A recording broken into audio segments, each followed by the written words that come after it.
আমাদের মাননীয় প্রশাসক আপনাদেরকে এই ঐতিহাসিক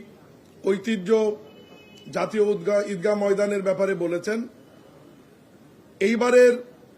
ঈদগাহ ময়দানের ঈদের নামাজটা স্বাভাবিক কারণে একটু ঐতিহাসিক হবে, এই কারণেই যে এখানে মহামান্য রাষ্ট্রপতি এখানে ঈদের নামাজ আদায় করবেন এবং দীর্ঘদিন পর সারা বাংলাদেশে অবাধ, সুষ্ঠু এবং নিরপেক্ষ নির্বাচনের মাধ্যমে বিপুল সংখ্যা গরিষ্ঠতা নিয়ে বিএনপি সরকার গঠনের পর এই প্রথম ঈদ উল ফিতর উদযাপন হচ্ছে এবং সেই উপলক্ষে মাননীয় প্রধানমন্ত্রী জনাব তারেক রহমান এই ঈদগাহ ময়দানে ঈদের নামাজ আদায়ের সম্মতি জ্ঞাপন করেছেন এবং দীর্ঘদিন পর জাতি মহামান্য রাষ্ট্রপতির সাথে একজন পুরুষ প্রধানমন্ত্রী হিসাবে এই ঈদে একসঙ্গে